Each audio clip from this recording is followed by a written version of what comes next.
नमस्कार मेरे प्यारे YouTube के सब्सक्राइबर साथियों, राज की बात में आपका स्वागत है, जहां डर और रहस्य की परतें धीरे धीरे खुलती हैं और आपके दिलों की धड़कनें तेज कर देती हैं। आज फिर से एक खौफनाक और दिल दहला देने वाली कहानी लेकर मैं आपके सामने उपस्थित हूं। दोस्तों, क्या आप जानते हैं कि एक ऐसा जंगल भी है जहां कोई अनजान व्यक्ति जिंदा वापस नहीं आता। इस जंगल का हर पेड़, हर जानवर एक अनकही कहानी बयां करता है। यह कहानी है नीलावंती की, एक ऐसी महिला की जो अपने माता पिता की हत्या के बाद जंगल की रक्षक बन गई। उसे जानवरों की भाषा समझने का अद्भुत वरदान मिला और संजीवनी बूटी के कारण वह मृत्यु से परे हो गई। लेकिन जब प्यार उसकी जिंदगी में दस्तक देता है तो उसकी शक्तियों का रहस्य एक अनजान मोड़ लेता है। क्या आप उस रहस्यमयी जंगल में कदम रखने की हिम्मत करेंगे? क्या आप उस रहस्य से पर्दा उठा सकते हैं जिसे हजारों सालों से कोई समझ नहीं पाया?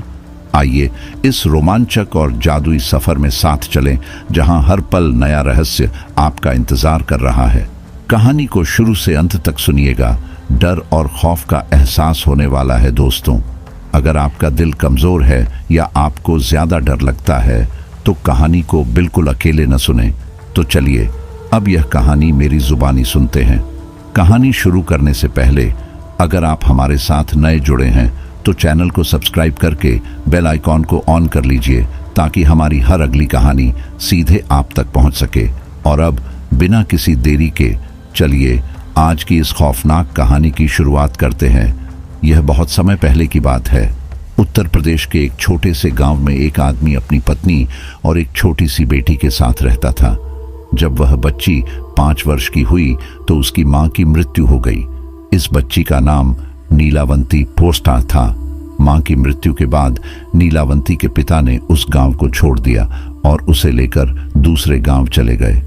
नीलावंती के पिता आयुर्वेद का अच्छा खासा ज्ञान रखते थे। नीलावंती ने भी अपने पिता से आयुर्वेद का ज्ञान प्राप्त किया। नीलावंती में एक अनोखी विशेषता थी। वह पेड़ पौधों, जानवरों और पक्षियों की भाषा समझ सकती थी। यही नहीं, नीलावंती के स्वप्न में शैतान आते थे और उसे जमीन के नीचे गड़े हुए खजाने के बारे में बताते थे। लेकिन नीलावंती के अंदर उसके पिता के अच्छे संस्कार थे। इस कारण वह खजाने की जानकारी होने के बावजूद उसे जमीन से नहीं निकालती थी। पेड़ पौधे और शैतान जो भी मंत्र उसे बताते, वह उन्हें पीपल के पत्ते से बनी एक किताब पर लिख लिया करती थी। जब नीलावंती 20 से 22 वर्ष की हुई तब जो भूत प्रेत उसके स्वप्न में आते थे वे वास्तविक रूप में उसके सामने आने लगे। कुछ समय बाद नीलावंती को यह पता चलता है कि वह एक श्रापित यक्षिणी है जो किसी श्राप के कारण इस दुनिया में फंसी हुई है। उसे अपनी दुनिया में वापस लौटना था। यह बात उसने अपने पिता को बताई। उसके पिता ने कहा, बेटी, यदि तू इस दुनिया की नहीं है और किसी श्राप के कारण यहाँ फंसी हुई है तो मैं तुझे नहीं रोकूंगा। तू स्वेच्छा से जा सकती है। इसके बाद नीलावंती उस गांव को छोड़कर जाने लगी। रास्ते में उसे एक व्यापारी मिला। नीलावंती ने उस व्यापारी से दूसरे गांव जाने के लिए कहा। नीलावंती को एक अच्छी आत्मा ने बताया था कि वहां से 35 मील की दूरी पर एक गांव मिलेगा। उस गांव में एक बरगद का पेड़ होगा जहां से उसे अपनी दुनिया में जाने का रास्ता मिलेगा। लेकिन उसे अपने रक्त के साथ साथ पशु पक्षियों की बलि भी देनी होगी। यह सब ध्यान में रखते हुए नीलावंती ने उस व्यापारी से मदद मांगी। व्यापारी नीलावंती को देखकर मंत्रमुग्ध हो गया और बोला, मैं तुम्हें उस गांव में छोड़ दूंगा, लेकिन बदले में तुम्हें मुझसे शादी करनी पड़ेगी। नीलावंती ने मुस्कुराते हुए कहा, ठीक है, मुझे मंजूर है, लेकिन मेरी एक शर्त है। रात के समय मैं तुम्हारे साथ नहीं रहूंगी। मैं कहां जाती हूं, क्या करती हूं, इसके बारे में तुम मुझसे कुछ नहीं पूछोगे। व्यापारी ने यह शर्त मान ली। शादी के बाद नीलावंती प्रतिदिन रात को बरगद के पेड़ के नीचे तंत्र साधना करने जाती। वहां वह अपने रक्त और पशु पक्षियों की बलि देती थी। एक दिन जब नीलावंती तंत्र साधना कर रही थी तो गांव के कुछ लोगों ने उसे देख लिया। उन्होंने यह बात व्यापारी को बताई। अगली रात व्यापारी नीलावंती का पीछा करने लगा। उसने नीलावंती को तंत्र साधना करते हुए देख लिया। फिर नीलावंती के स्वप्न में शैतान आया और उसने बताया, कल रात जब तुम तंत्र साधना के लिए बरगद के पेड़ के पास जाओगी तो वहां नदी में एक लाश बहती हुई मिलेगी। उस लाश के गले में एक ताबीज होगा। तुम्हें वह ताबीज निकालकर नदी में नाव पर सवार एक आदमी को देना होगा। वही आदमी तुम्हें तुम्हारी दुनिया में पहुंचाने में मदद करेगा, लेकिन ध्यान रखना, तुम्हें सिर्फ एक मौका मिलेगा। अगली रात नीलावंती बहुत खुश थी। जब वह नदी किनारे पहुंची तो लाश के गले से ताबीज निकालने लगी। तभी व्यापारी वहां आ पहुंचा और अपने असली शैतानी रूप में आ गया। गांव वालों को भी शक हो गया और वे हथियार लेकर वहां आ गए। नीलावंती बच निकली, लेकिन गांव वालों ने व्यापारी को मार गिराया। मरने से पहले व्यापारी ने नीलावंती से कहा, मुझे वह किताब दे दो जिसमें तुम्हारे सभी मंत्र लिखे हैं।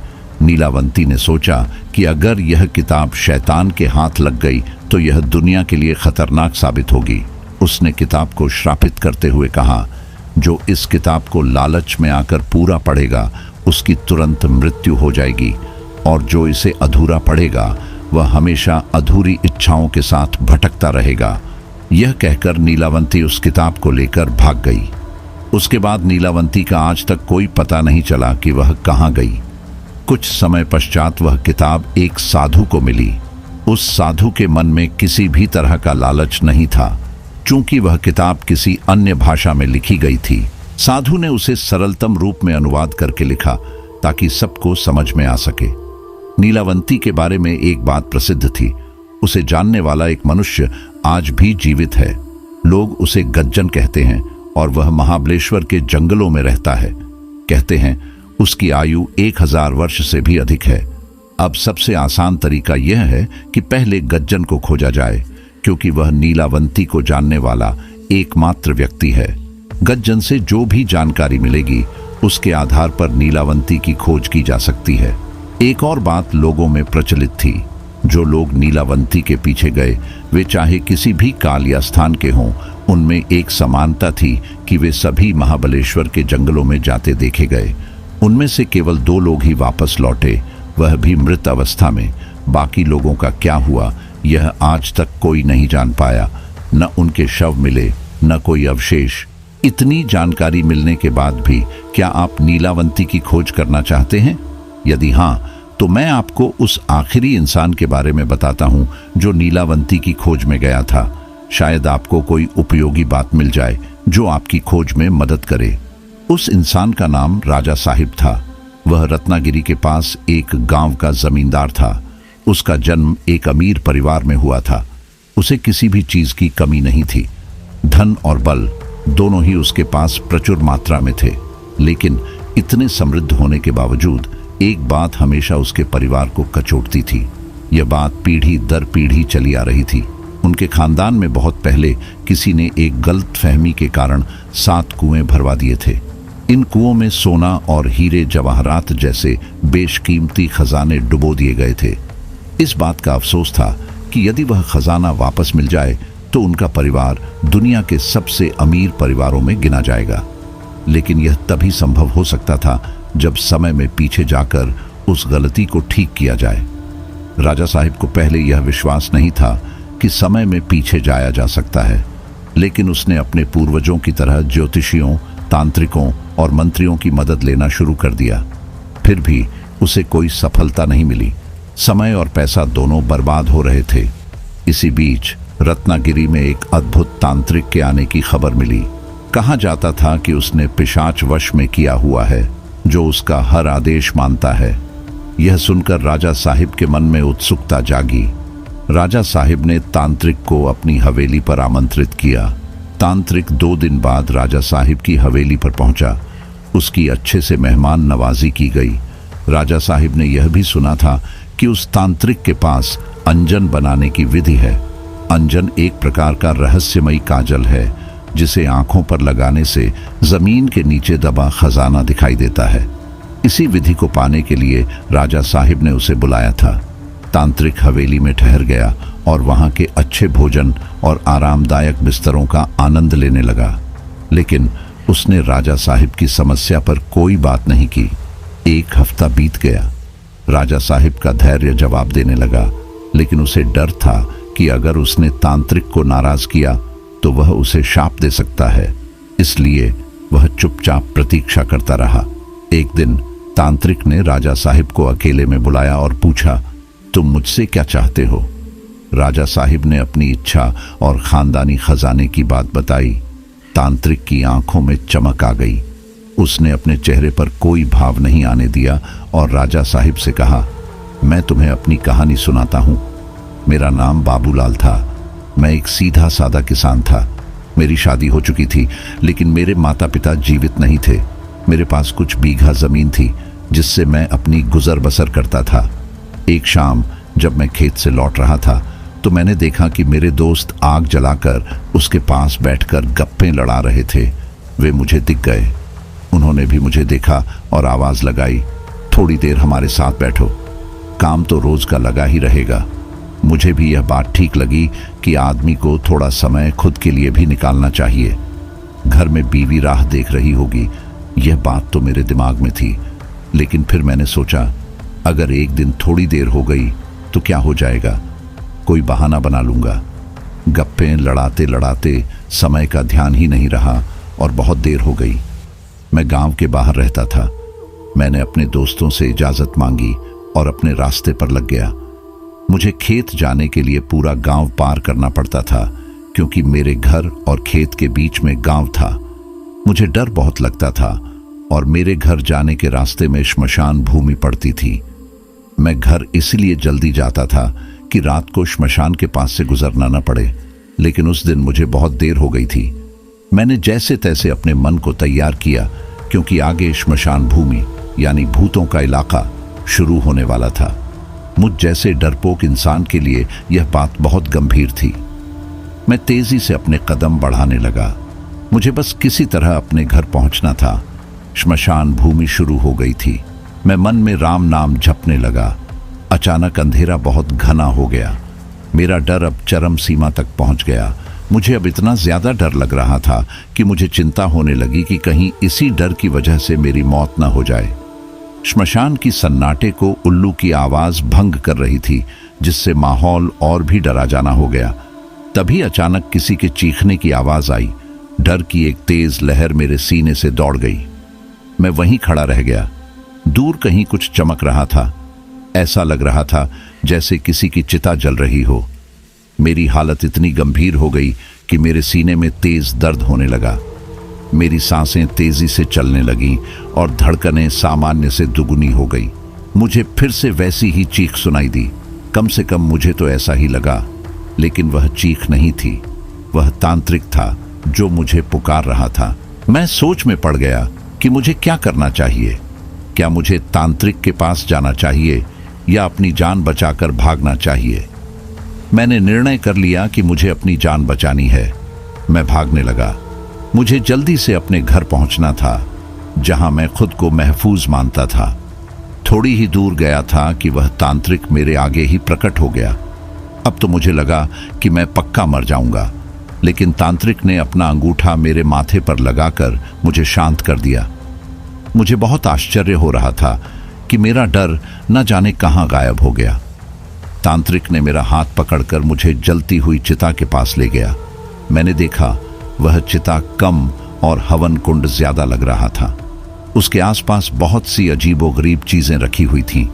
उनमें से कुछ तो भयानक भी थीं, जैसे इंसान की खोपड़ी, खून से भरे प्याले, अलग अलग मिट्टी के बर्तनों में पशुओं के अंग। मुझे समझ नहीं आ रहा था कि यह सब क्या हो रहा है। मैंने तांत्रिक से पूछने का सोचा, लेकिन तांत्रिक ने जैसे मेरी इच्छा भांप ली। उसने उंगली मुंह पर रखते हुए मुझे चुप रहने का इशारा किया। मैं बहुत देर तक वहां बैठा रहा, जब तक कि तांत्रिक ने अपनी सारी विधियां पूरी नहीं की। अब मध्य रात्रि हो चुकी थी, शायद अमावस्या की रात थी।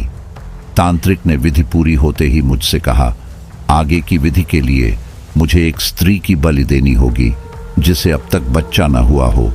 मेरा दिल दहल गया। मुझे लगा कि मैं किस मुसीबत में फंस गया हूं। मुझे बच्चा नहीं था और मेरी बीवी घर पर थी। मैं एक साधारण किसान था। मेरी और मेरी पत्नी की कभी कोई अनबन नहीं हुई थी। वह मुझे कभी किसी बात के लिए तंग भी नहीं करती थी। लेकिन तांत्रिक के पास न जाने कौन सी शक्ति थी कि मैंने उसे अपनी बीवी के बारे में बता दिया। बताते समय भी मुझे लग रहा था कि यह गलत है, मुझे ऐसा नहीं करना चाहिए, लेकिन मेरी जुबान अब मेरे बस में नहीं थी। तांत्रिक ने जैसे ही मेरी बीवी के बारे में सुना, वह खुश हो गया।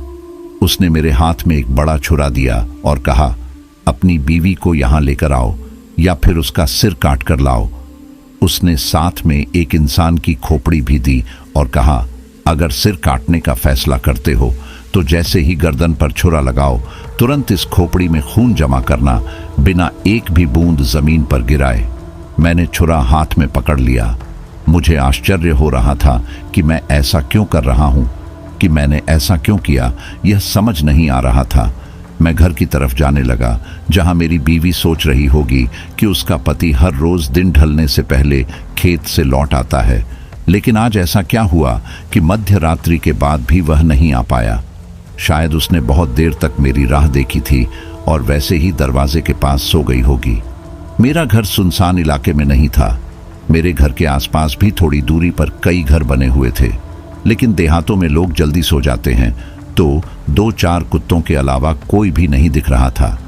हालांकि कुत्ते किसी नए इंसान के गुजरने पर भौंकते जरूर थे, लेकिन मुझसे उनकी पहचान थी, इसलिए वे हिले तक नहीं। मैं अपने घर की तरफ बढ़ा। दरवाजा अंदर से बंद नहीं था। घर में कुछ था ही नहीं, तो चोरों का कैसा डर, सिर्फ आगे से धकेला हुआ था। मैंने सोचा, यह अच्छा हुआ। अगर दरवाजा बंद होता तो बीवी जाग जाती, इससे सारा पासा पलट सकता था। बीच बीच में मुझे हैरानी भी हो रही थी कि मैं इतना निर्दय कैसे हो सकता हूं, जो किसी तांत्रिक के कहने पर अपनी बेगुनाह बीवी को बेवजह मार डाले। लेकिन यह मेरा दिमाग सोच रहा था। शरीर की कृति इससे बिल्कुल विपरीत थी, जैसे कोई और मेरे शरीर को चला रहा हो। मैं दरवाजा धकेल कर अंदर गया तो वहीं पर मेरी बीवी सोती हुई दिख गई। मेरा दिमाग जोर जोर से चिल्लाने को चाहता था। मैं चाहता था कि बीवी को चिल्लाकर उठा दूं और भाग जाने के लिए कहूं, लेकिन मैं कुछ नहीं कर पाया। मैंने धीरे से छुरा और खोपड़ी बगल में रख दी। अब मेरे हाथ बहुत सफाई से बीवी का गला घोंट रहे थे। मेरी अभागी बीवी को आंखें खोलने तक का मौका नहीं मिला। वह छूटने के लिए बहुत छटपटाई, लेकिन सिर्फ कुछ पल के लिए, और फिर सब कुछ शांत हो गया। मेरा मन बहुत व्याकुल हो गया, लेकिन शरीर से मैं वैसा ही निर्विकार था। मैं अपने घर में थैला ढूंढने लगा जिसमें छुरा और खोपड़ी रख सकूं। मुझे थैला मिल गया। मैंने थैले में छुरा और खोपड़ी रखी, उसे कंधे पर लटका लिया। फिर धीरे से अपनी बीवी का शव उठाकर कंधे पर लिया और घर से बाहर आ गया। बाहर से कुंडी लगाकर घर बंद किया और श्मशान की ओर बढ़ा, जहां वह तांत्रिक मेरी राह देख रहा था। श्मशान में पहुंचने के बाद मैंने अपनी बीवी का शव उस हवन कुंड के पास लिटा दिया और तांत्रिक से कहा कि मैं उसकी गर्दन काटने का धैर्य नहीं कर पाया। तांत्रिक ने कहा कि वह यह काम खुद कर लेगा। तांत्रिक ने मुझे बैठने का इशारा किया और उसने दूसरी विधि प्रारंभ कर दी। उसने मेरी बीवी के शव की मांग भरी। हवन कुंड की अग्नि जब बहुत ज्यादा प्रज्वलित हो गई तो उसने बड़ी सफाई से मेरी बीवी का सिर धड़ से अलग कर दिया। खून की धारा बहने लगी, जो तांत्रिक ने पहले से ही नीचे पकड़ी इंसानी खोपड़ी में गिराई। क्योंकि उसे मरे ज्यादा देर नहीं हुई थी, तो खून अभी भी गर्म था। जब खोपड़ी खून से पूरी भर गई तो तांत्रिक ने आधे से ज्यादा खून हवन कुंड में डाल दिया। थोड़ा खून जो बचा हुआ था, वह कुछ मंत्र बोलने के बाद घूंट घूंट कर पीने लगा। मैं बिल्कुल सुन्न हो गया। ऐसा अघोरी कृत्य मैंने कभी सपने में भी नहीं देखा था, जैसा मेरी नजरों के सामने घट रहा था। तांत्रिक ने खून पीने के बाद उसी छुरे से मेरी बीवी के गले से नाभि तक एक चीरा लगाया। उसने उसमें हाथ डालकर दिल, गुर्दा आदि अंग निकाल कर अग्नि में डालना शुरू कर दिया। साथ ही वह भयानक आवाज में मंत्रों का उच्चारण कर रहा था। यह सब अगले 1 घंटे तक चलता रहा। जब मेरी बीवी के कपड़ों के अलावा कुछ नहीं बचा, तब यह सब थम गया। अब श्मशान का सन्नाटा महसूस होने लगा था। कभी कभी चटचट आवाजें करती हवन कुंड की लकड़ियों के अलावा कोई हलचल नहीं हो रही थी। अग्नि पहले से ज्यादा धू धू कर जल रही थी। तभी घना कोहरा छाने लगा, लेकिन सिर्फ मेरे और तांत्रिक के आसपास, जैसे एक घेरा बन रहा हो। हवन कुंड से एक भयानक पिशाच प्रकट हो गया। उसने तांत्रिक से कहा कि वह उसका कोई भी हुक्म मानेगा और पूछा कि अभी उसे क्या करना है। तांत्रिक ने कहा कि फिलहाल उसे कुछ नहीं करना है, लेकिन जब वह बुलाएगा तब उसे आना होगा। पिशाच ने यह बात मान ली और वह उसी तरह कोहरे में गायब हो गया जैसे वह आया था। तांत्रिक ने मुझसे कहा कि हमें अब यहां से निकलना होगा, क्योंकि थोड़ी ही देर में सूरज निकल जाएगा। अगर किसी ने हमें यहां देख लिया तो बहुत हंगामा हो जाएगा।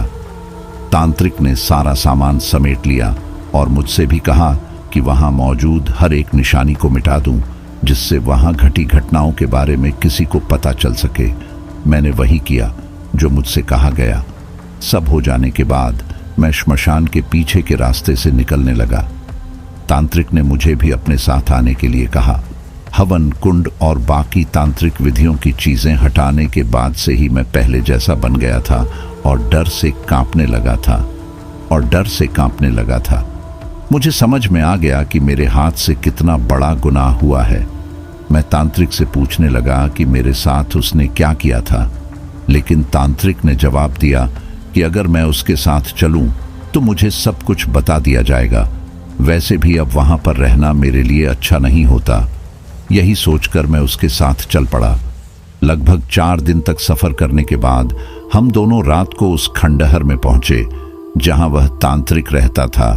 मैंने वहां पर देखा तो वहां भी वैसी ही अघोरी चीजें दिखाई दी जैसे श्मशान में थीं। फर्क यह था कि तब मैं उन सब का हिस्सा नहीं था, लेकिन अब न चाहते हुए भी वह मेरी जिंदगी में दाखिल हो चुकी थीं। यह मेरी भविष्य की कहानी का हिस्सा बनने वाली थी। हम दोनों ही बहुत थक चुके थे। हालांकि हमने बीच बीच में रुककर थोड़ा सा आराम किया था, लेकिन वह हमारी थकान दूर करने के लिए काफी नहीं था। इसलिए आते ही तांत्रिक और मैं दोनों सो गए। सूरज माथे पर आया तब जाकर तांत्रिक की आंखें खुली। वह उठा और साथ में मुझे भी उठाया। हम दोनों नदी पर जाकर स्नान करके आए। हम दोनों को भूख भी बहुत लगी थी, क्योंकि 4 दिनों से बहुत थोड़ा अन्न पेट में गया था, लेकिन वहां पर न चूड़ा था, न भोजन की और कोई व्यवस्था। लगता था कि तांत्रिक वहां से कई महीनों के लिए बाहर आया था। तभी तांत्रिक ने जोर से पुकारा। 4 दिन पहले अमावस की रात को एक स्त्री की बलि देकर जिस पिशाच को वश किया था, वही पिशाच आगे आकर खड़ा हो गया। उसने पूछा, क्या आदेश है? तांत्रिक ने उसे सबसे अच्छा खाना और पीने के लिए महंगे से महंगे पेय लाने के लिए कहा। पिशाच ने सिर्फ चुटकी बजाई और जिन चीजों की मांग की गई थी वे चीजें सामने थीं। यह देखकर मेरी आंखें खुली की खुली रह गईं। मैं समझ गया कि क्यों तांत्रिक ने इसे वश करने के लिए इतनी मुसीबत मोल ली थी। वह कोई भी इच्छा पूर्ण कर सकता था। हम दोनों ने भरपेट खाना खाया और साथ में शरबत और ठंडाई का भी स्वाद लिया। मैंने तांत्रिक को याद दिलाया कि उसने साथ चलने पर सब कुछ बताने का वादा किया था। तब तांत्रिक ने बताना शुरू किया। मेरा जन्म कहाँ हुआ था यह तो मुझे याद नहीं है, लेकिन मुझे एक अघोरी ने पाला था जिसका नाम श्याम बाबूलाल था। अघोरी वह तांत्रिक जमात होती है जो रोमांस का भक्षण करते हैं। क्योंकि मैं अघोरी के साथ रहता था, इसलिए हर कोई मुझसे डरता था। वैसे मेरा कोई नाम नहीं रखा गया था, लेकिन श्याम बाबूलाल मुझको सितपल्ली कहकर बुलाते थे। पशु बलि को देखते देखते मेरी आत्मा जैसे मर गई थी। उस अघोरी के साथ रहने से मैं भी अघोरी ही बन गया था। मरने से पहले श्याम बाबूलाल ने मुझे पिशाच वश करने की विधि बताई और कहा, यदि किसी भी तरह से तुम्हारा गुजारा न चले तभी पिशाच वश करने की सोचना, तब तक नहीं। उन्होंने यह भी बताया कि पिशाच वश करने के लिए तुम्हें वह करना पड़ेगा जो आज तक तुमने कभी नहीं किया।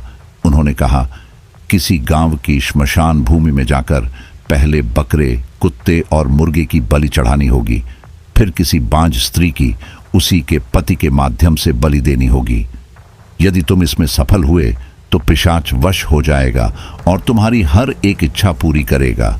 उस पिशाच को हमेशा के लिए अपने हुक्म में रखने के लिए हर अमावस को तुम्हें एक बच्चे की बलि चढ़ानी होगी, तभी वह तुम्हारा हर आदेश मानेगा, नहीं तो वह तुम्हारी बलि लेकर फिर से अदृश्य हो जाएगा। यह कहकर श्याम बाबूलाल ने घंटे भर बाद आखिरी सांस ली। 20 सालों तक मैं खुद का पेट भरने के लिए भटकता रहा, क्योंकि मैं सिर्फ अघोरी के साथ रहता था, लेकिन मुझे सभी तांत्रिक क्रियाएं नहीं आती थीं। मेरा गुजारा मुश्किल से ही हो पाता था। तब मैंने पिशाच वश करने की सोची। साल भर से मैं किसी की तलाश कर रहा था। हर ऐसे गांव में जाकर जहां बांझ औरतें थीं, मैंने यह विधि पूरी करने का प्रयत्न किया, लेकिन सफल नहीं हो सका। फिर मैं तुम्हारे गांव में आया। मैंने एक पूरा सप्ताह तुम पर नजर रखी और फिर यह विधि आयोजित की, जिसमें मैं पूरी तरह से कामयाब हो गया। अब मुझे एक सहायक की आवश्यकता है और मेरे लिए यह काम तुम करोगे। मैं तुम्हारी हर एक इच्छा पूरी कर सकता हूं, यह तुम अच्छी तरह जानते हो। और जब मेरा अंत समय आ जाएगा, तब मैं यह पिशाच तुम्हें ही सौंप दूंगा। इसके बदले तुम्हें सिर्फ इतना करना होगा कि हर महीने की अमावस को बलि देने के लिए एक बच्चा लाना होगा। सितपल्ली ने बात पूरी की। मैंने उससे पूछा, यह काम वह पिशाच से क्यों नहीं करवाता? तो उसने कहा, यही एक काम है जो पिशाच नहीं कर सकता, हमें पिशाच के लिए करना पड़ेगा। मैं मन में बहुत डर गया। मैं सोचने लगा कि जब मैंने अपनी बीवी का कत्ल किया था, तब मैं होश में नहीं था और मेरा खुद पर काबू भी नहीं था, लेकिन अब मैं पूरे होश में था और ऐसा घिनौना काम फिर से नहीं करना चाहता था। तब मैंने सोचा कि जैसे तैसे इस तांत्रिक से अपना पीछा छुड़ा लूं, फिर देखा जाएगा कि क्या होगा। अमावस की रात जैसे जैसे करीब आने लगी, वैसे वैसे सितपल्ली मुझे किसी बच्चे को लाने के लिए पीछे पड़ गया। मैंने भी कह दिया कि मैं एक बच्चे को चुन चुका हूं और बड़ी आसानी से अमावस को उसे वहां लाऊंगा। तुम बलि की तैयारी की तरफ ध्यान दो, मैंने कहा। इतना कहने पर भी तांत्रिक निश्चिंत नहीं हुआ था, क्योंकि यह उसके जिंदगी और मौत का सवाल था। उसने मुझे उसी दिन उस बच्चे को हाजिर करने को कहा। मैंने कहा, ठीक है, और बाहर निकल पड़ा। 2 दिन बाद ही अमावस थी, लेकिन मैं वापस उस जगह तभी गया जब अमावस हो चुकी थी। मैंने वहां जाकर देखा कि सितपल्ली का सिर्फ शरीर पड़ा है, जिसका सर नहीं है। तो मैं समझ गया कि अमावस को पिशाच अपनी बलि लेने के लिए आया होगा और बलि न मिलने पर उसने सितपल्ली की बलि ले ली। अब न मेरा घर बचा, न मेरा परिवार और न ही मैं। अब मेरे गांव वापस जाने का सवाल नहीं था। मैंने बहुत देर तक सोचा कि आगे क्या करूं, लेकिन कुछ समझ नहीं आ रहा था। तभी मैंने सितपल्ली के सामान की तलाशी ली। कोई कीमती चीज तो नहीं मिली, लेकिन एक मंत्रों की किताब मिल गई, जिसमें बहुत से टोटकों की जानकारी थी। मैंने वह किताब उठाई। उसी जगह पर मुझे एक और कागज दिखा, जिस पर हाथ से कुछ लिखा हुआ था। थोड़ा सा पढ़ने पर मुझे पता चला कि वह अंजन बनाने और उसे इस्तेमाल करने की विधि है। मैंने वहीं से एक थैला उठाया, उसमें वह किताब और वह कागज डाल दिया और चल पड़ा अपनी किस्मत की परीक्षा लेने। पास ही के पहाड़ पर मुझे एक गुफा मिल गई, जहां कोई आता जाता नहीं था और वहां कोई जंगली जानवर भी नहीं थे। पास ही झरना बहता था, तो पीने के पानी की कोई समस्या नहीं थी। वहां से थोड़ी ही दूर पर एक बस्ती थी, जहां से मैं भिक्षा मांगकर लाता और दिन भर उन टोटकों को सिद्ध करने की कोशिश करता। मैंने सबसे आसान लगने वाले टोटके, जिसमें कोई बलि या हत्या की जरूरत ना हो, चुने और वशीकरण, दूसरों के मन की बात जान लेना आदि टोटके सिद्ध कर लिए। अब मैं अंजन तैयार करने के पीछे लग गया। उसके लिए बहुत सारी चीजों की आवश्यकता थी, जिन चीजों का नाम तक मैंने कभी नहीं सुना था। लेकिन मैं कभी कभार बस्ती में किसी से बात करता था, तो वे लोग कई चीजों की जानकारी दे देते थे। इसका एक और फायदा यह हुआ कि लोग मुझे अब मौन तांत्रिक कहने लगे थे। मैं भी कभी किसी का बच्चा बीमार हो जाए, किसी का जानवर ठीक ना हो या किसी की बेटी को बच्चा नहीं होता हो, उसके लिए अपने पास से टोटके कर देता था। जब उनके परिणाम अच्छे मिले तो वे मुझे और भी ज्यादा मान देने लगे। जैसे ही मेरे पास वे सब चीजें जमा हो गईं जिनकी अंजन बनाने के लिए जरूरत थी, मैंने रात दिन एक करके अंजन बना ही दिया। अंजन बनाने की विधि लिखने वाले ने यह भी चेतावनी दी थी कि यदि अंजन ठीक से नहीं बना तो वह आंख में लगाने वाला हमेशा के लिए अंधा हो जाएगा। मेरा मन दुविधा में पड़ गया कि मैं क्या करूं। कैसे पता चले कि मेरा बनाया हुआ अंजन सही तरह का बना है? यह तो आंख में लगाने से ही पता चल सकता था। मैंने आर या पार का निश्चय कर लिया और भगवान का नाम लेकर वह अंजन अपनी आंखों में लगाया। पहले मेरी आंखों में इतना तेज दर्द हुआ कि जैसे खौलता हुआ तेल मेरी आंखों में पड़ गया हो। मुझे लगा कि मेरी आंखें चली गईं, मैं अंधा बन गया हूं। मैंने जो अंजन बनाया था वह गलत बना था। ऐसे कई विचार मेरे मन में आ रहे थे। मैं दर्द से चिल्ला रहा था और गुफा की दीवारों पर अपना सिर पटक रहा था। कुछ देर बाद जब थोड़ा सा दर्द कम हुआ और धुंधला नजर आने लगा तो मुझे लगा कि मैं पूरी तरह अंधा नहीं हुआ हूं। मेरी आंखों को कुछ भी नहीं हुआ था। मुझे यह भी पता चला कि अंजन सही सही बना था। जैसे ही मैंने अपनी आंखों को छुआ वह बिल्कुल बर्फ सी ठंडी महसूस हुई। अब समस्या यह थी कि अंजन का प्रथम प्रयोग कहाँ किया जाए। मैंने 2 दिन का समय जाने दिया।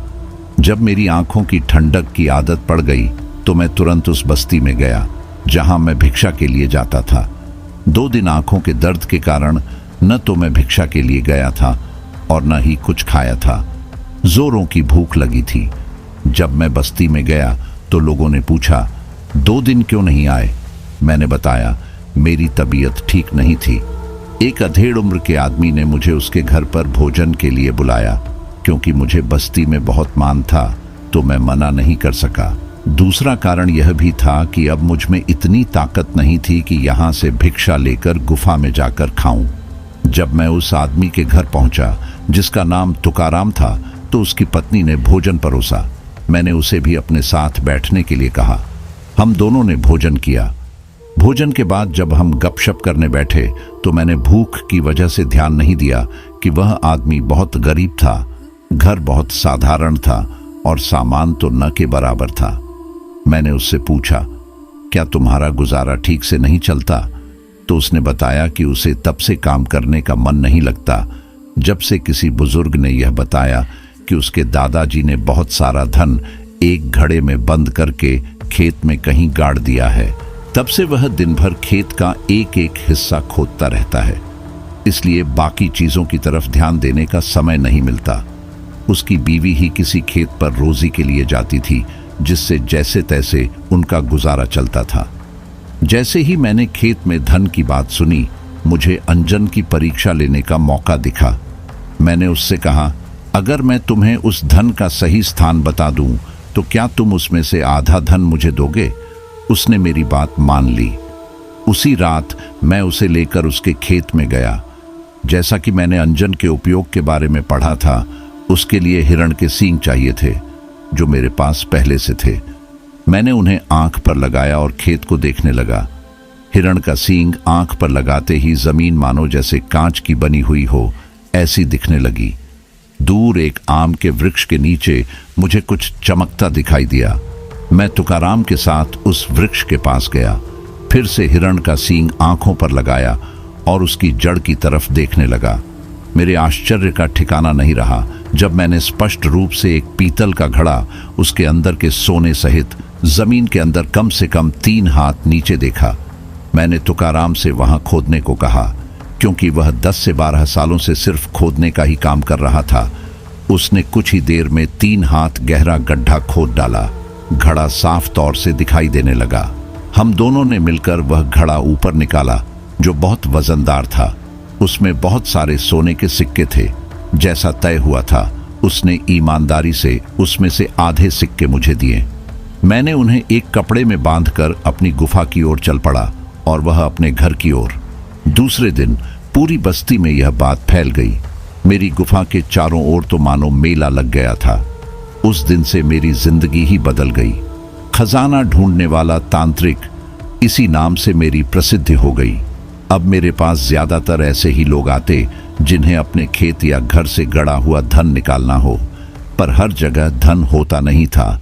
कई जगह सिर्फ अफवाहें होती थीं। फिर भी मैंने कई लोगों के खजाने ढूंढने में मदद की और उसमें से आधा हिस्सा कमाया। अब तक की मेरी सबसे ज्यादा कमाई 1000 सोने के सिक्कों की थी। जब मैंने तुम्हारे मुंह से तुम्हारे खानदानी खजाने के बारे में सुना तो मुझे लगा कि अगर यह खजाना ढूंढने में मैं तुम्हारी मदद कर सका तो मुझे जिंदगी भर कोई काम करने की जरूरत नहीं पड़ेगी। मैंने अपनी पूरी कहानी तुम्हें इसलिए बताई कि जब मैं तुमसे आधे खजाने की मांग करूं तो तुम मुझे लालची न समझो। तांत्रिक बाबूलाल ने बोलना खत्म किया। राजा साहिब ने कहा, यह सब सुनकर मेरा आपके प्रति विश्वास और भी बढ़ गया है। मैं आपसे वादा करता हूं कि जब खजाना मिलेगा तब उसमें से आधा खजाना मैं आपको दूंगा। तांत्रिक बाबूलाल ने फिर राजा साहिब से कहा, हर खजाने की खोज की शुरुआत उसके स्थान के पता चलने पर ही होती है। जैसा कि राजा साहिब ने बताया था, उनके पुरखों ने उनका खजाना समुद्र में डुबो दिया था। इस पर बाबूलाल ने उनसे पूछा, तुम्हें यह बात कैसे पता चली? राजा साहिब ने एक बही के बारे में बताया जिसमें उनके परदादा ने खजाने के बारे में लिखा था। बाबूलाल को भी राजा साहिब ने वह बही दिखाई। उस बही में लिखा हुआ था, ये खजाने बहुत है दुनिया में, लेकिन यह खजाना खोजना नहीं है मुमकिन। भर जाते कुएं साथ ऐसी वह राशि धन की, देखकर वैभव सारा मिट जाती प्यास मन की। क्या कारण था पता नहीं जो आया इसकी राह में, पुश्तें कितनी चली गईं इस धनराशि की चाह में। कई वीरों ने प्राण तज दिए धन पर्वत के इस शोध में, लेकिन डुबा दी गई अनंत धनराशि सागर तीर्थ की गोद में। बाबूलाल ने उस बही में लिखी यह पंक्तियां पढ़ी तो उसे भी कुछ समझ नहीं आया। हालांकि रत्नागिरी के पास समुद्र तो था, लेकिन बाबूलाल को यह नहीं समझ आ रहा था कि बिना किसी के जाने इतना सारा धन समुद्र में डुबाना मुमकिन कैसे है। किसी ने तो उसे देखना चाहिए था, क्योंकि अगर धन को सागर में डुबोने की बात सच है तो यह एक दिन में नहीं हो सकता था। बाबूलाल ने भी बहुत सोचा, मगर उसे इसका समाधान नहीं मिल पाया। उसने वह बही फिर से देखी तो उसे कई पन्नों पर कुछ उल्टे अक्षर दिखाई दिए जो आसानी से नजर नहीं आते थे और पढ़े भी नहीं जाते थे। उसने उस कागज को उठाकर प्रकाश की ओर पकड़ा तो कुछ अक्षर नजर आए। उसने वह अक्षर कागज पर उतार लिए। अक्षर उल्टे दिख रहे थे, इसलिए उसने उन्हें आईने के सामने पकड़ लिया। तभी उसे एक नाम नजर आया, नीलावंती। तांत्रिक इक ने जल्दी से राजा साहिब को बुलाया और उसे यह बात बताई। नीलावंती नाम सुनकर राजा साहिब भी चौंक गए, क्योंकि तांत्रिक बाबूलाल और राजा साहिब महाराष्ट्र के बाकी लोगों की तरह इस प्राचीन लोक कथा के बारे में जानते थे कि नीलावंती नाम का एक ग्रंथ है जिससे पशु पक्षियों की भाषा समझी जा सकती है, लेकिन इसका संदर्भ इस खजाने से कैसे है यह समझ नहीं आ रहा था। राजा साहिब की हवेली पर एक नौकर काम करता था जिसका नाम जसबीर था। उसने उन दोनों की बातें सुनी। वह अच्छी तरह जानता था कि उसका मालिक वर्षों से खजाने की खोज में लगा हुआ था। उसने सोचा शायद उसे अपनी जानकारी से मदद हो जाए। यह सोचकर उसने राजा साहिब से कहा, मैं नीलावंती के बारे में कुछ जानता हूँ। राजा साहिब ने उसे विस्तार से बताने को कहा। जसबीर ने बताया, सुना है कि नीलावंती में समय में पीछे जाने का भी ज्ञान लिखा हुआ है। शायद आपके पुरखे उसकी मदद से वह खजाना खोजना चाहते हों। राजा साहिब और तांत्रिक एक दोनों ही इस बात से सहमत हो गए, क्योंकि नीलावंती के बारे में जितनी भी किंवदंतियां थीं वे सभी इस रहस्य को गहरा करती थीं। जसबीर ने आगे कहा, मैंने नीलावंती के बारे में बहुत सुना है, लेकिन मुझे एक भी इंसान ऐसा नहीं मिला जिसने उसे पढ़ने की बात तो दूर देखा भी हो। पर मैंने सुना है कि महाबलेश्वर के जंगलों में एक गज्जन नाम का व्यक्ति रहता है।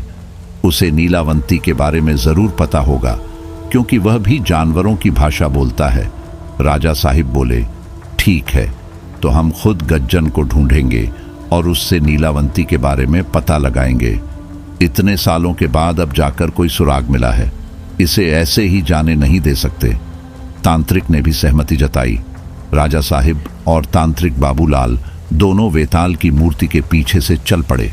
जैसे जैसे अंदर जा रहे थे, जंगल और घना होता जा रहा था। वे इतना अंदर पहुंच गए कि दोपहर होने के बावजूद रात जैसा अंधेरा छा गया। सीधे चलना जितना कहा गया था उतना आसान नहीं था। रास्ते में पेड़ पौधे, बड़ी बड़ी शिलाएं इतनी थीं कि कई बार रास्ता भटक जाते थे। उन्होंने मशाल जलाई जो साथ में लाई थी। पता नहीं कितनी देर हो गई, लेकिन ना वेताल की मूर्ति दिखने का नाम ले रही थी, न जंगल खत्म होने का। अचानक से उन्हें एक आकृति नजर आई। साफ नहीं दिखी, लेकिन पता चल रहा था कि वह एक मूर्ति है। दोनों ही मूर्ति के पास पहुंचे और सोचने लगे कि अब आगे क्या करें। तभी मूर्ति, जिसकी पीठ उनकी तरफ थी, अपना सिर इनकी तरफ घुमाने लगी। दोनों ही डर से कांपने लगे। उन्हें समझ आया कि जो भी इस जगह की खोज में आया मारा गया। यह सिर्फ डर नहीं था, जिस जगह पर वे खड़े थे वह धीरे धीरे सिकुड़ने लगी, इतनी कि लगता था वे दोनों उसमें पीस जाएंगे। चारों ओर से जगह इतनी संकरी हो गई कि उनका दम घुटने लगा। तभी उनके पैरों के नीचे एक सुरंग तैयार हो गई और वे दोनों उसमें गिर गए। वह सुरंग किसी गुप्त रास्ते का छोर थी। बाबूलाल और राजा साहिब दोनों ही उसमें से फिसलने लगे। कुछ देर बाद वे कहीं पर गिर गए। जंगल के मुकाबले वहां पर बहुत प्रकाश था। उन्होंने देखा वह कोई पुराना किला था। बाकी किलों की तरह यह ऊंचाई पर नहीं था, बल्कि जमीन की सतह के काफी नीचे बना हुआ था। किले की हालत कुछ खास अच्छी नहीं थी। कुछ दीवारें और खंभे बचे हुए थे, बाकी सब गिर चुका था। गिरते समय बाबूलाल और राजा साहिब का शरीर कई जगह से छिल गया था और कपड़े भी फट गए थे। दोनों को यह नहीं पता चल पा रहा था कि वे जंगल के किस हिस्से में हैं। दोनों ही वहां से बाहर निकलने का रास्ता खोजने लगे, लेकिन जिस सुरंग से वे गिरे थे उसका छोर 10 से 12 हाथ ऊंचाई पर था। चढ़ाई सीधी थी, इसलिए वहां पर आसानी से पहुंचना संभव नहीं था। बहुत देर तक ढूंढने के बाद भी ऊपर जाने का कोई जरिया नहीं मिला। परिसर में कई गुफाएं थीं, लेकिन वे कितनी गहरी हैं इसका अंदाजा लगाना मुश्किल था। उनके पास जो मशाल थी वह हड़बड़ी में गिर गई थी। समय निकलता जा रहा था। दिन का कौन सा समय था यह पता नहीं चल रहा था, लेकिन रात कभी भी ढल सकती थी। बाबूलाल ने कहा, ऐसी जगह पर रात रुकना ठीक नहीं होता। कई बार ये जगहें शापित होती हैं। हो सकता है जिन लोगों की जान गई है वे इसी जगह मारे गए हों। राजा साहिब को यह बात सही लगी। अब तो उन्हें भी चिंता हो रही थी। बात सिर्फ बाहर जाने की नहीं, बल्कि जान बचाने की थी। गुफाएं कुल 22 थीं, मगर किसी में भी प्रकाश नहीं था। बाबूलाल को एक चकमक पत्थर दिखाई दिया। उसने मशाल जलाने की कोशिश की। बहुत देर कोशिश के बाद आखिरकार आग जल गई, लेकिन दिन ढल चुका था। अंधेरा गहराने लगा था। पहली गुफा के अंदर मशाल लेकर वे दोनों दाखिल हुए। गुफा बहुत दूर तक फैली हुई थी। मशाल का प्रकाश ज्यादा दूर तक नहीं पहुंच पा रहा था। जैसे जैसे वे आगे बढ़े, गुफा और लंबी लगने लगी। दिन भर की थकान, चोट और भूख ने दोनों को बुरी तरह कमजोर कर दिया था। मशाल भी आधी खत्म हो चुकी थी। बाबूलाल ने कहा, हम और आगे नहीं जा सकते। मशाल खत्म हो गई तो वापस जाना भी मुश्किल हो जाएगा। अगर इसी गुफा में फंसे रह गए तो क्या करेंगे? दिन निकलने पर भी प्रकाश नहीं आएगा और दिशा का पता न चलने के कारण गुफा के अंदर ही फंस जाएंगे। तो राजा साहिब का कहना था कि पता नहीं हमारा यह निर्णय गलत निकल जाए, तो हो सकता है कि बाहर जाने का रास्ता इसी गुफा में से निकले। समस्या दोनों ओर से थी और वे दोनों ही दुविधा में पड़ गए। दोनों को एक दूसरे के मत सही लग रहे थे। निर्णय लेने के लिए वक्त नहीं था, नहीं तो मशाल वहीं पर बुझ सकती थी। वे गुफा बहुत अंदर तक थे। बाबूलाल ने कहा, ठीक है राजा साहिब, बात ठीक है, लेकिन हम पहले बाहर जाते हैं और बहुत सारी मशालें बनाते हैं और दूसरी गुफा से फिर से शुरुआत करेंगे। यदि बाकी गुफाओं में रास्ता नहीं मिला तो फिर से पहली गुफा में जाएंगे। इससे हमारे बचने के मौके बढ़ जाएंगे। राजा साहिब ने बात मान ली। दोनों गुफा से बाहर आ गए। बाबूलाल की बात बिल्कुल सही थी, क्योंकि गुफा के दरवाजे तक पहुंचते ही मशाल बुझ गई थी रात को। क्योंकि तारे नजर आ रहे थे, तो बाबूलाल जो रात को खजाने निकालने के लिए जाते समय तारों से ही समय का अंदाजा लगाया करता था, वह समझ गया कि आधी रात बीत चुकी है। अब खतरा पहले से ज्यादा बढ़ चुका था, क्योंकि रात का यही वह समय था जिसमें सभी अनहोनी घटनाएं हुआ करती हैं। साधनों की कमी की वजह से मशाले बनाने में बहुत समय लग रहा था। वैसी परिस्थिति में भी बाबूलाल ने 5 मशालें बना ली थी, लेकिन उन्हें यकीन नहीं हो रहा था कि इतनी मशालें एक गुफा के लिए भी काफी होंगी। बाबूलाल भी थक गया था। उसका मन तो कह रहा था कि रास्ता खोजना जरूरी है, लेकिन तन साथ नहीं दे रहा था। उसे विश्राम की सख्त जरूरत थी। राजा साहिब की स्थिति भी इससे अलग नहीं थी। दोनों ने सुबह होने का इंतजार करने का फैसला किया और बाहर ठंड लग रही थी, इसलिए उस गुफा के अंदर सोने चले गए जिसमें वे पहले जा चुके थे। वे ज्यादा अंदर नहीं गए थे। दोनों लेट गए। भूख और थकान के मारे उनका बुरा हाल था। लेटते ही दोनों की आंख लग गई। तभी राजा साहिब को कहीं से पायल की आवाज सुनाई दी। पहले उसने सोचा कि यह उसका वहम होगा। कभी कभी थकान की वजह से भी दिमाग भ्रम पैदा करने लग जाता है। फिर से वैसी ही आवाज। अब की बार बाबूलाल की भी आंखें खुल गई और वह उठकर बैठ गया। साहिब को पहले से उठा देखकर बाबूलाल जान गया कि उस अकेले को वह आवाज नहीं सुनाई दी। फिर से पायल की आवाज आई, इस बार ज्यादा तेज। दोनों को डर तो बहुत ज्यादा लग रहा था, लेकिन उसका सामना करने के अलावा उन दोनों के पास कोई रास्ता भी तो नहीं था। एक दूसरे का हाथ थामे हुए दोनों गुफा से बाहर निकले और देखने लगे कि आवाज कहां से आ रही है। थोड़ी देर बाद फिर से आवाज आई। वह किसी गुफा से आ रही थी, पर कौन सी यह पता नहीं चल रहा था। बाबूलाल ने मशाल जलाई और वे दोनों हर एक गुफा के मुंह पर जाकर सुनते कि आवाज कहां से आ रही है। सभी गुफाओं के मुंह एक दूसरे से सटे हुए थे। वे जैसे ही 17वीं गुफा के पास पहुंचे, आवाज ज्यादा ही तेज हो गई। वे दबे पांव गुफा के अंदर जाने लगे। डर अब हद से ज्यादा बढ़ने लगा था। बाबूलाल का पहले का डरपोक स्वभाव फिर से भर गया और उसके पांव थर-थर कांपने लगे।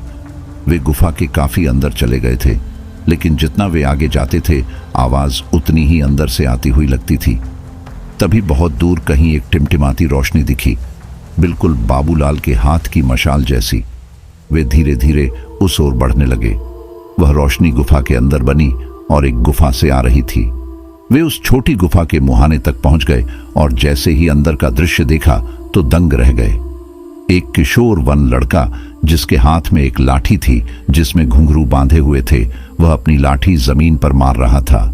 उससे पायल जैसी आवाज निकल रही थी। उसके आसपास जंगल के हर एक जानवर का एक एक प्रतिनिधि उपस्थित था, जैसे उन सब की सभा हो रही हो और वह लड़का उनका नेतृत्व कर रहा हो। वह लड़का प्रत्येक जानवर से बात कर रहा था। बाबूलाल और राजा साहिब समझ गए कि यह वही है जिसकी तलाश वे कर रहे थे। उस गुफा में शेर, भेड़िया, लोमड़ी, लकड़बग्घा, हिरन, मोर, सांप, बिच्छू आदि कई प्रकार के जंगली पशु थे। जंगल में जिनका आपस में बैर होता था, वे जानवर भी एक दूसरे के पास बैठे हुए थे। बाबूलाल और राजा साहिब हैरान हो गए। वे सोच रहे थे कि अंदर कैसे जाएं, कहीं किसी जानवर ने हमला कर दिया तो। वे गुफा के अंदर तो आ गए, लेकिन आगे नहीं बढ़े। तभी उस लड़के की नजर उन पर पड़ी। उसने अपना सिर हिलाकर उन्हें पास आने के लिए कहा। बाबूलाल और राजा साहिब दोनों भी उसके पास चले गए। उस लड़के का चेहरा इतना आकर्षक था कि ना बाबूलाल ने ना ही राजा साहिब ने इतना खूबसूरत इंसान अपनी पूरी जिंदगी में देखा था। उसने सिर्फ एक धोती पहनी हुई थी। उसका बदन बेहद गठीला था, पुष्ट भुजाएं थीं, लंबे बाल कंधे पर झूल रहे थे और मुस्कान के तो क्या कहने। कोई इंसान ही क्या, जानवर भी उस मुस्कान का कायल हो जाता। उसके चेहरे पर एक अजीब सी शांति थी जो उन्होंने किसी के चेहरे पर नहीं देखी थी। संसार के सभी सुविधाओं से दूर सिर्फ इन जानवरों के बीच रहकर भी वह इतना खुश दिखता था जितना खुश संसार का सबसे अमीर इंसान भी ना हो। लड़के ने उनसे पूछा कि वे यहाँ कैसे पहुंचे। यह उसे मालूम है, लेकिन उनके यहाँ आने का कारण क्या है, यह वह जानना चाहता था। उसने कहा, यदि वे नीलावंती के बारे में जानने आए हैं तो मुश्किल है कि वे यहाँ से जिंदा वापस जाएं। उन्हें मारा नहीं जाएगा, लेकिन नीलावंती का रहस्य ही यह है कि उसे एक बैठक में सुनना पड़ता है। लड़के का कहना था कि वह एक बैठक में उसे सुना सकता था, लेकिन सुनने वाले में इतनी क्षमता न होने के कारण वे अपनी जान से हाथ धो बैठते थे। तब राजा साहिब ने कहा, हमें नीलावंती के बारे में सिर्फ इतना जानना है कि हमारे किसी पुरखे ने लिखी किताब का उससे क्या संबंध है। हमारी जानवरों की भाषा समझने में कोई रुचि नहीं है। फिर उन्होंने अपने खानदानी खजाने, बाबूलाल से मुलाकात और उस गुफा तक पहुंचने की पूरी कहानी बताई। तब लड़के ने कहा, मेरा कोई नाम नहीं है। मैंने यहाँ आने वाले लोगों के मुंह से ही सुना कि लोग मुझे गज्जन के नाम से जानते हैं। लोग समझते हैं कि मैं जानवरों की भाषा जानता हूँ। यह नीलावंती की वजह से है, लेकिन मैंने उस ग्रंथ को पढ़कर जानवरों की भाषा नहीं सीखी। खुद रुद्रगणिका नीलावंती ने मुझे यह भाषा सिखाई है। क्या नीलावंती स्त्री थी?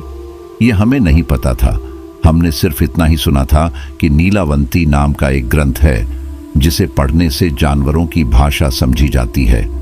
राजा साहिब ने पूछा, लेकिन आप नीलावंती के बारे में क्यों जानना चाहते हैं, जरा बताइए। गज्जर ने कहा, इसका उत्तर तो बहुत ही आसान है। गज्जर ने कहानी शुरू की, क्योंकि यह मेरे जन्म के पहले की बात है और मेरी उम्र अभी 1001 साल है, तो यह घटना बहुत पुरानी है। आप इसे ध्यान से सुनिए, क्योंकि इसी कहानी में आपके खजाने का रहस्य छुपा हुआ है।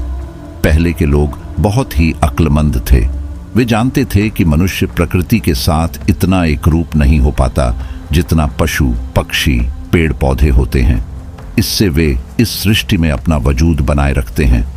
वे प्रकृति के नियमों के बारे में हमसे बहुत ज्यादा जानते हैं। सोचिए, हजारों पक्षी बिना किसी दिशा दर्शक के एक जगह से दूसरी जगह जाते हैं। प्रत्येक वर्ष यह वे कैसे कर पाते हैं? प्रकृति की अपनी भाषा है जिससे वह हमसे संवाद करती है। मनुष्यों को भी वह भाषा समझ आती थी, लेकिन फिर जैसे जैसे मनुष्य यंत्रों का सहारा लेने लगा तो उसे प्रकृति के साथ संवाद करने की आवश्यकता कम लगने लगी। जिन लोगों को अब भी प्रकृति के रहस्य जानने थे, उनके लिए उसका एकमात्र जरिया जानवर थे, जिनसे बात करके वह उन रहस्यों को उजागर कर सकता था। तो हमेशा से ही वह जानवरों की भाषा सीखने की कोशिश में लगा हुआ था। हालांकि कामयाब कोई विरला ही होता था, वह भी सिर्फ एक जानवर की भाषा में। परंतु इतना काफी नहीं था। फिर किसी ने जाना कि बच्चे का जन्म हो जाने के बाद यदि उसे पहली बार पिलाया जाने वाला पानी जंगल में रखकर जब सभी पशु पक्षी जानवर पी लें, तो उसका एक घूंट बच्चे को उन सभी जानवरों की भाषा का ज्ञानी बना देगा जिन्होंने वह पानी पिया है। जिसने यह बात खोजी थी वह मनुष्य था। वह नीलावंती का पिता था। जब नीलावंती पैदा हुई थी, उसके 3 दिन पहले उसके पिता ने जंगल में एक बर्तन में पानी भरकर रखा था। उन 3 दिनों में जंगल के लगभग सभी जानवरों का मुंह उस पानी को लग गया था। नीलावंती पैदा होने के तुरंत बाद उसे वह पानी पिलाया गया। उसका प्रभाव यह हुआ कि वह चिड़िया, चींटी, कौआ, कुत्ते आदि बहुत से जानवरों की भाषा समझने लगी। वह जानवरों की भाषा समझती थी तो उन्हें उन्हीं की भाषा में उत्तर देती थी। लेकिन जब गांव के लोगों ने यह सुना कि छोटी सी लड़की के मुंह से इंसानी भाषा से पहले जानवरों की आवाजें निकल रही हैं, तो उन्होंने उसके पिता से कहा कि यह लड़की शापित है, इससे गांव पर कोई संकट आ सकता है, तुम इसे जिंदा नहीं रख सकते। नीलावंती के पिता ने गांव वालों को समझाया कि यह सिर्फ उनके किए हुए प्रयोग का नतीजा है, पर किसी ने उनकी बात नहीं सुनी। पंचायत बिठाई गई और सभी ने एकमत से निर्णय किया कि ऐसी लड़की जो जानवरों की आवाजें निकालती हो, उसे जीने का कोई अधिकार नहीं है। हो सकता है उसके माध्यम से जंगली सर्प, बिच्छू गांव में घुसें और हमारे बच्चों और प्रियजनों को नुकसान पहुंचाए। उससे पहले ही यदि इस लड़की को मार दिया जाए तो उसकी नौबत ही नहीं आएगी। नीलावंती के पिता ने यह प्रयोग इसलिए किया था कि उन्हें पशुओं की अद्भुत दुनिया के रहस्य समझने थे। कैसे भूकंप, उल्कापात, बाढ़, बारिश का पूर्वानुमान इन जानवरों को पहले ही चल पाता है। जब पंचायत के निर्णय का पता नीलावंती के माता पिता को चला तो उनके पैरों तले जमीन ही खिसक गई। नीलावंती की मां ने कहा, हमें कैसे भी करके इस लड़की को बचाना चाहिए। जिन पशुओं की भाषा जानने की वजह से इसकी जान खतरे में पड़ गई है, अब वही इसकी रक्षा करेंगे। अब वे ही उसकी रक्षा करेंगे। सिर्फ 12 दिन की नीलावंती को लेकर उसके माता पिता जंगल की ओर भागे और उसे लेकर वहीं रहने लगे। नीलावंती को भी जंगल बहुत पसंद आया और जंगल के वातावरण उसे भा गए। सभी जानवर जिनकी भाषा नीलावंती बोलती थी उससे बहुत प्यार करते थे। जिनकी भाषा नहीं आती थी उनकी भाषा नीलावंती सेवास से सीख गई। 2 साल की होने तक नीलावंती जंगल के किसी भी जीव की भाषा बोल और समझ रही थी। साथ ही वह अपने माता पिता के साथ मनुष्यों की भाषा में भी बोलने लगी। उसके पिता का जो सपना था वह साकार हो चुका था। उन्हें नीलावंती के माध्यम से ऐसे ऐसे रहस्य पता चल रहे थे जो कभी कानों से भी नहीं सुने थे। नीलावंती को कई बार जानवर या सांप किसी दबे हुए खजाने के बारे में बता देते थे। तब उसके पिता जाकर उस जगह से वह खजाना लाते और उससे कई गरीबों की गुप्त रूप से मदद करते थे। ऐसे ही 16 साल निकल गए। अब नीलावंती एक बहुत ही सुंदर किशोरी में बदल गई थी। एक बार की बात है, जब 5 से 6 लुटेरे कहीं से नीलावंती के पिता का पीछा करते हुए उस जंगल में पहुंच गए। नीलावंती और उसके परिवार को जीने के लिए जो भी आवश्यक था वह उस जंगल से मिल जाता था। थोड़ा बहुत खर्चा सिर्फ कपड़ों पर ही होता था। उस गुफा में बहुत खजाना पड़ा हुआ था। लुटेरों ने जब वह देखा तो उनकी आंखें चौंधिया गईं। बहुत सारा खजाना बिना किसी मेहनत के मिल गया। यह उनके लिए बड़ी खुशी की बात थी। नीलावंती की उपस्थिति में कोई भी उस गुफा की तरफ नहीं आ सकता था, क्योंकि जंगल के सभी जानवर उसकी रक्षा करते थे। उनके माध्यम से उसे किसी भी घटना का तुरंत पता चल जाता था। लुटेरों ने खजाना छीनने के लिए नीलावंती के पिता को मार डाला। हालांकि यह घटना एक चील के माध्यम से नीलावंती को तुरंत पता चल गई, मगर उसे पहुंचने में थोड़ी देर हो गई। जब वह पहुंची तब तक लुटेरे जा चुके थे, मगर वे ज्यादा दूर नहीं जा सके।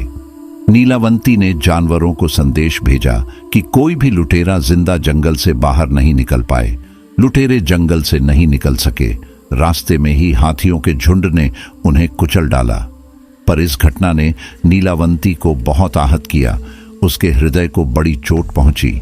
उसके पिता बहुत ही साधु स्वभाव के इंसान थे। उन्होंने कभी भी किसी का बुरा नहीं चाहा था। अब तक तो जंगल के पशु ही नीलावंती के सब कुछ थे। उन्हीं के लिए जीना और उन्हीं के लिए मरना ही नीलावंती के जीवन का उद्देश्य बन गया था। लेकिन उसके पिता की हत्या के साथ ही उसे एक और उद्देश्य मिल गया, समाज के बुरे लोगों का नाश करना। इसके लिए जरूरी था कि वह खुद भी मौत से बच सके। उसने जानवरों से पूछकर संजीवनी बूटी का पता लगाया, जिसके खाने से मनुष्य मौत को टाल सकता था। जब उसने वह बूटी खाई तो वह भी मृत्यु के भय से मुक्त हो गई। अब उसने अनेक ऐसे लोगों को मौत के घाट उतार दिया जिनसे समाज को खतरा था। साथ ही अपने पिता के जैसे बहुत से लोगों की मदद भी की। उसकी अमृता और जानवरों की भाषा समझने की अद्भुत शक्ति ने उसे कुभा में स्थान दिला दिया। कुभा वे लोग होते हैं जिनमें अद्भुत शक्तियां होती हैं और जिन्हें भगवान शिव के गणों में गिना जाता है। एक दिन एक तरुण व्यापारी जंगल के रास्ते से गुजर रहा था। वह बैलगाड़ी में अपना माल एक गांव से दूसरे गांव जाकर बेचता था। यह उसका पहली बार था जब वह इस रास्ते से जा रहा था। उसे यह नहीं पता था कि इस जंगल में किसी अपरिचित का आना प्रतिबंधित है। नीलावंती के पिता की हत्या के बाद से जंगल के पशु उसकी सुरक्षा की अत्यधिक चिंता करते थे। वे किसी को भी जंगल में घुसने नहीं देते थे। जब व्यापारी अंदर आ गया तो भेड़ियों ने उसकी बैलगाड़ी का पीछा शुरू कर दिया। भेड़ियों के झुंड को देखकर बैल डर गए और तेजी से दौड़ने लगे। बैलगाड़ी पत्थरों से टकराकर टूट गई और व्यापारी नीचे गिरकर बेहोश हो गया। बैल जंगल से बाहर भाग गए। नीलावंती को व्यापारी के बारे में पता चला तो वह तुरंत उसके पास पहुंची। उसने देखा कि एक खूबसूरत नौजवान बेहोश पड़ा है। उसके सिर पर गहरी चोट लगी थी। अगर उसका इलाज नहीं किया गया तो वह मर सकता था। नीलावंती ने उसे अपने साथ गुफा में ले गई। उसे जड़ी बूटियों का ज्ञान था तो उसने व्यापारी का इलाज किया। 2 दिन बाद जब वह नौजवान होश में आया तो उसने देखा कि एक अति सुंदर लड़की उसका ख्याल रख रही है। उसने नीलावंती से बात की और अपना नाम शेखर बताया। नीलावंती ने उससे कहा कि पूरी तरह ठीक होने में कुछ और दिन लग सकते हैं। उन दिनों में शेखर को नीलावंती से प्यार हो गया। कुछ ही दिनों में जब शेखर ठीक हो गया तो उसने नीलावंती से अपने मन की बात बता दी। नीलावंती को भी शेखर अच्छा लगा और वह उसकी इस हालत का खुद को जिम्मेदार मान रही थी। सहानुभूति भी प्यार होने की एक वजह होती है। इसी कारण नीलावंती को भी उससे प्यार हो गया। शेखर ने नीलावंती से विवाह के लिए पूछा। नीलावंती ने कहा कि वह उससे विवाह करेगी, लेकिन उसकी कुछ शर्तें हैं। शेखर ने शर्तें पूछी तो नीलावंती ने बताया 1. वह रात में कभी भी उसके साथ नहीं सोएगा। 2. अगर वह रात में कहीं जाए तो शेखर उसे ढूंढने की कोशिश नहीं करेगा। शेखर ने उसकी दोनों शर्तें मान ली। 5 साल तक वे खुशी खुशी साथ रहे। एक दिन जब नीलावंती और शेखर जंगल में घूम रहे थे तो उन्होंने एक नेवला और नेवली को कहीं जाते देखा। नेवली उदास लग रही थी। नीलावंती ने पूछा कि वह क्यों दुखी है। नेवली ने बताया कि उसका पति अंधा है, इसलिए वह उसे कभी अकेला नहीं छोड़ सकती। नीलावंती के पास अंजन था। उसने वह अंजन नेवले की आंखों में लगाया और नेवले को तुरंत दिखाई देने लगा। नेवली ने कृतज्ञता स्वरूप नीलावंती को 2 दिव्य रत्न दिए। उसने कहा, इन रत्नों में अद्भुत शक्तियां हैं। पहला रत्न जिसके पास होगा वह किसी के भी मन की बात जान सकता है। दूसरा रत्न जिसके पास होगा वह किसी से भी हारेगा नहीं। शेखर दूर से यह सब देख रहा था। उसने जब नीलावंती से पूछा तो उसने केवल एक रत्न के बारे में बताया जिससे कभी हार नहीं होती थी। दूसरे रत्न के बारे में उसने कुछ नहीं बताया। शेखर ने सदा जीत दिलाने वाले रत्न की इच्छा जताई। नीलावंती ने उसे वह रत्न दे दिया, लेकिन दूसरे रत्न के प्रभाव से शेखर ने नीलावंती के मन की बात जान ली। उसे पता चला कि नीलावंती रत्न की परीक्षा लेना चाहती थी।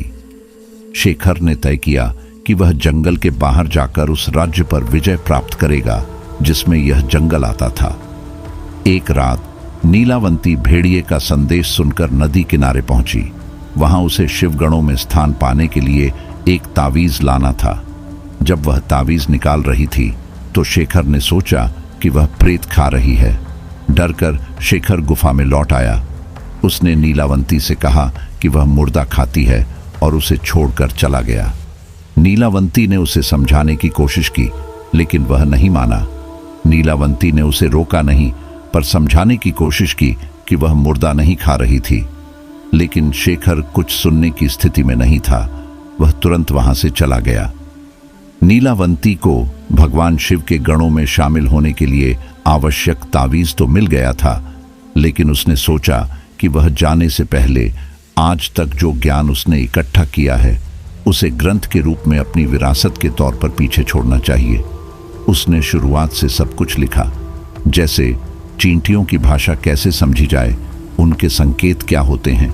धीरे धीरे उसने जंगल के सभी जानवरों के बारे में लिखा, उनकी भाषाएं और संकेत लिखे। इसमें बहुत समय निकल गया और यह एक बहुत बड़ा ग्रंथ बन गया। उस ग्रंथ का कोई नाम नहीं था, न ही उसे पढ़ने का कोई तय क्रम था। वह तो बस बहुत सी जानकारी का संकलन था। उसमें आत्माओं से संपर्क करने के तरीके भी लिखे गए थे।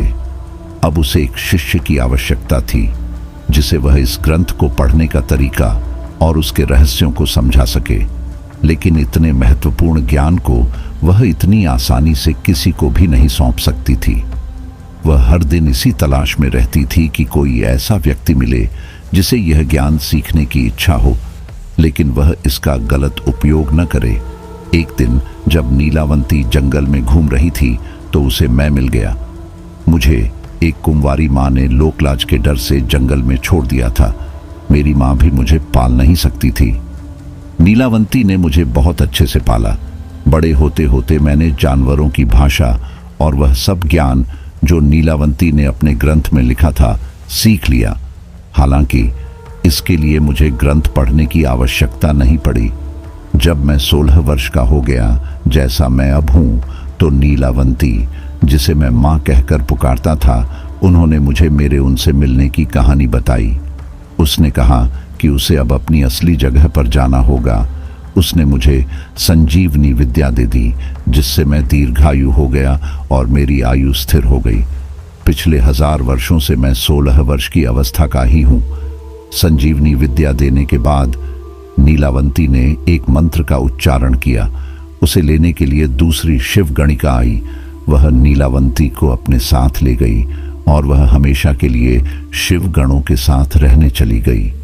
मैं भटकते भटकते इस जंगल में आया और यहीं बस गया। तब से मैं इसी जंगल की रक्षा करता हूँ। गज्जन ने अपनी कहानी पूरी की, लेकिन बाबूलाल ने कहा, तुमने हमारे प्रश्न का उत्तर नहीं दिया। गज्जन ने जवाब दिया, हाँ, मैं बताना भूल गया।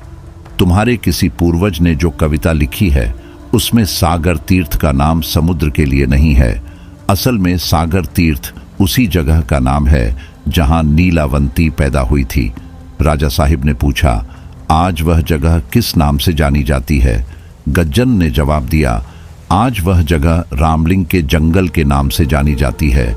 वह महाराष्ट्र के मराठवाड़ा प्रांत का एक बहुत प्रसिद्ध तीर्थ स्थल है। फिर गज्जन ने दोनों से अपनी आंखें बंद करने को कहा। पलक झपकते ही वह उन्हें उसी वेताल की मूर्ति के पास ले गया जहां से बाबूलाल और राजा साहिब ने जंगल में प्रवेश किया था। जब उन्होंने अपनी आंखें खोली तो सामने वही मूर्ति थी जिसके आगे जंगल का रास्ता जाता था। पीछे से उन्हें आवाज आई तो देखा कि वही गडरिया अपनी भेड़ों को चरा रहा था। उसने कहा, मेरी मानो तो यहां से वापस चले जाओ, यहां से कोई जिंदा लौटकर नहीं आया। उन दोनों को विश्वास नहीं हो रहा था कि यह सब उनके साथ घटा है, लेकिन समय वही था। यह सच था कि नीलावंती से समय पर काबू पाया जा सकता है, लेकिन नीलावंती कहां है यह किसी को नहीं पता। उसे सिर्फ किस्मत से ढूंढा जा सकता है। नीलावंती उसी को मिलती है जो उसका इस्तेमाल नहीं करना चाहता। अब राजा साहिब और बाबूलाल को रामलिंग जाकर खजाना ढूंढना था। वे वहां पहुंचे, लेकिन पता चला कि सालों पहले किसी राजा को वहां का खजाना मिल गया था। उसी धन से वहां एक मंदिर बनवाया गया था। अब क्या किया जाए? खजाने की खोज और नीलावंती की तलाश दोनों ही खत्म हो गईं। खजाना इस्तेमाल हो चुका था और नीलावंती गज्जन के पास सुरक्षित थी। यह थी उस आखिरी इंसान की कहानी जिसने नीलावंती की खोज की थी। लेकिन नीलावंती आज भी रहस्य बनी हुई है। उसकी खोज करने वाले आज भी उसे ढूंढते रहते हैं। अगर आपने नीलावंती की कहानी सुनी है तो आपको पता होगा कि महाबलेश्वर के जंगल में वेताल की मूर्ति के पीछे से रास्ता मिलता है। लेकिन क्या आप सच में वहां जाना चाहते हैं? तो दोस्तों, यह थी हमारी आज की कहानी। आपको हमारी आज की कहानी कैसी लगी? कमेंट बॉक्स में कमेंट करके जरूर बताएं। बस आप अपना और अपने परिवार का ख्याल रखें, और अगर अभी तक चैनल को सब्सक्राइब नहीं किया है तो कृपया चैनल को सब्सक्राइब कर लीजिए।